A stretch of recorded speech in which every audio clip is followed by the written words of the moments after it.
Dear students, आप सभी का बहुत बहुत स्वागत है।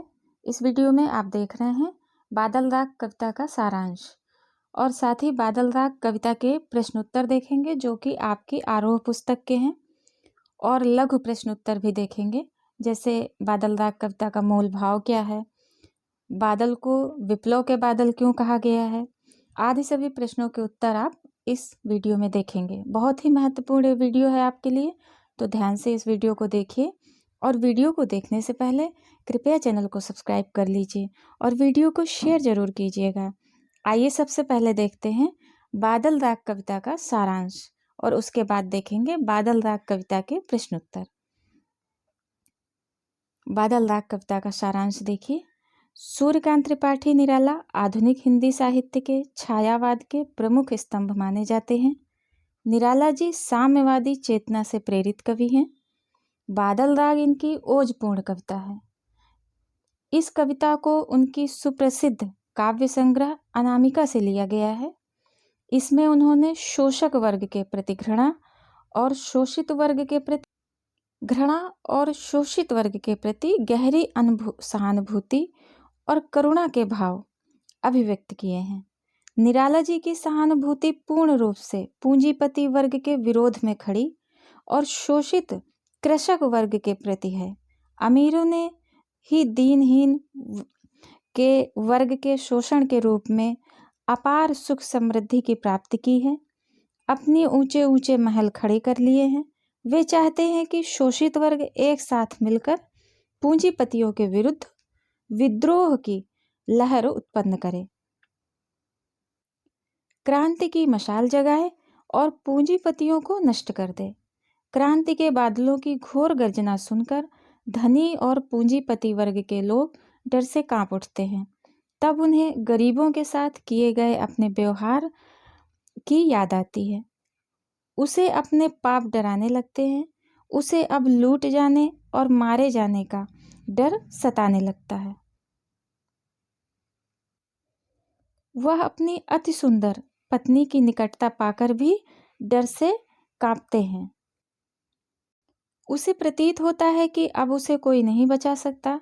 प्रेम, सौंदर्य, कल्पना, रहस्यवाद, प्रकृति चित्रण आदि भावों की प्रधानता कविता में दिखाई देती है। पर बादल राग में उनका प्रगतिवादी पक्ष दिखाई पड़ता है, जिसमें कभी नहीं इन लोगों का सजीव चित्रण करते हुए पूंजीपतियों के विनाश की कामना करते हैं। वे समाज में परिवर्तन लाना चाहते हैं। वे पूंजीपतियों को क्रांति से मिटाकर दीनहीन के सुखों की कामना करते हैं। ये आपने अभी बादल राग कविता का सारांश देखा। बहुत महत्वपूर्ण है और किसी भी चैप्टर का सारांश पढ़ना बहुत जरूरी है। सर्वप्रथम सभी चैप्टर के सारांश जरूर पढ़ने चाहिए। आइए अब देखते हैं बादल राग कविता के प्रश्नोत्तर। आपकी आरोह पुस्तक के हैं, बहुत महत्वपूर्ण हैं, तो इनको भी ध्यान से देखिए। सबसे पहले प्रश्न नंबर 1 देखिए। अस्थिर सुख पर दुख की छाया पंक्ति में दुख की छाया किसे कहा गया है और क्यों? इसका उत्तर देखिए, बहुत सरल है।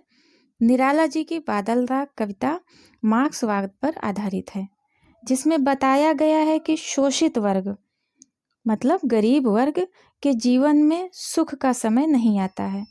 अगर आता है तो वह बहुत कम समय के लिए आता है। उसको भी शोषक वर्ग साथ ही साथ छीन लेता है। इसलिए कवि ने यहाँ शोषित वर्ग के शोषण को दुख की छाया माना है, क्योंकि शोषितों के जीवन में दुख का भय इस प्रकार ही छाया रहता है, या गरीबों के जीवन में दुख का भय इस प्रकार ही छाया रहता है। प्रश्न नंबर 2 देखिए। अशनीपात से शापित उन्नत शत शत वीर पंक्ति में किसकी ओर संकेत किया गया है? इसका उत्तर देखिए। इस पंक्ति में उन दलित जन क्रांतिकारियों की तरफ संकेत किया गया है जो शोषक पूंजीपतियों के वज्रपात अर्थात शोषण से घायल हैं और क्रांति का आह्वान गंभीर व दृढ़ सैकड़ों वीरों के समान उठकर एकदम कर रहे हैं। ये क्रांतिदूत अत्यधिक शोषित होने के बाद अपने आप को ऊंचा उठाना चाहते हैं। अब आगे देखिए प्रश्न नंबर 3, विप्लव रव से छोटे ही शोभा पाते। पंक्ति में विप्लव रव से क्या तात्पर्य है, छोटे हैं शोभा पाते, ऐसा क्यों कहा गया है? इसका उत्तर देखिए, कवि ने सामाजिक विषमता पर प्रहार करते हुए क्रांति की आवश्यकता को इस कविता में रेखांकित किया है। इसलिए विप्लव रव का यहाँ तात्पर्य है क्रांति से है। विप्लव रव का तात्पर्य यहाँ क्रांति से है। समाज में क्रांति लाने का कार्य निम्न व दलित जन ही करता है। निम्न व दलित जन अर्थात गरीब जन ही करता है। क्रांति लाने का, समाज में क्रांति लाने का तात्पर्य, क्रांति लाने का कार्य, क्योंकि क्रांति के द्वारा ही उन्हें अपना अधिकार व समाज में समान स्थान मिल सकता है। इसलिए छोटे व गरीब लोग ही क्रांति के द्वारा खुशी अर्थात शोभा प्राप्त करते हैं। प्रश्न नंबर 4 देखिए, बादलों के आगमन से प्रकृति में होने वाले किन किन परिवर्तनों को कविता रेखांकित करती है? इसका उत्तर देखिए, बहुत ही सरल उत्तर है इसका। बादलों के आगमन से पृथ्वी के हृदय में अंकुर फूट पड़ते हैं। बादलों का बार बार गरजना अर्थात बादलों का बार बार गर्जन करना व मूसलाधार वर्षा करना प्रकृति के भयंकर रूप को दर्शाता है। कवि ने दलित जन के दुख को व्यक्त करने के लिए प्रकृति के संवेदनात्मक रूप में प्रकृति चित्रण किया है। उनके दुख के साथ दुखी तथा सुख व हंसने के साथ हरियाली के दृश्य का प्रकृति द्वारा दर्शाया गया है। निराला जी का कहना है कि गरीब और दुखी जन जब दुखी होता है तो प्रकृति भी अपना प्रकोप दिखाती है, प्रकृति भी दुखी होती है, और जब वो सुखी होते हैं तो प्रकृति भी अपना सुख दिखाती है। छोटे पौधों का खिलकर हंसना, सुंदरता, शोभा पाना, कीचड़ व ठहरे जल में ही कमल का उगना सब प्रकृति के रूप को दर्शाते हैं। इस प्रकार सारी कविता में प्रकृति की विभिन्न संवेदनाओं द्वारा इसका मानवीकरण रूप स्पष्ट हुआ है। अब देखिए, बादल राग कविता का मूल भाव क्या है? प्रश्न है, बादल राग कविता का मूल भाव क्या है? उत्तर देखिए इसका, बादल राग कविता के माध्यम से निराला जी ने बादलों के महत्व का वर्णन किया है। ये इस कविता का मूल भाव है। वे बादलों को उनके गुणों के कारण महत्वपूर्ण स्थान देते हैं। उनका मानना है कि बादल मनुष्य के जीवन में क्रांतिकारी परिवर्तन लाने का सामर्थ्य रखते हैं। इस धरती को नव जीवन देने का भी सामर्थ्य बादलों के अंदर है, क्योंकि जब बारिश होती है तभी हमारी फसल उगती है, तभी किसान खुश होते हैं। इस प्रश्न को देखिए, बहुत महत्वपूर्ण है। बादल राग कविता में बादल किसका प्रतीक है? इसका उत्तर देखिए, बादल राग कविता के रचयिता महाकवि सूर्यकांत त्रिपाठी निराला जी हैं। इस कविता में कवि ने बादलों के आने से होने वाले प्रकृति परिवर्तन को बताते हैं तथा बादलों को क्रांति का प्रतीक मानते हैं।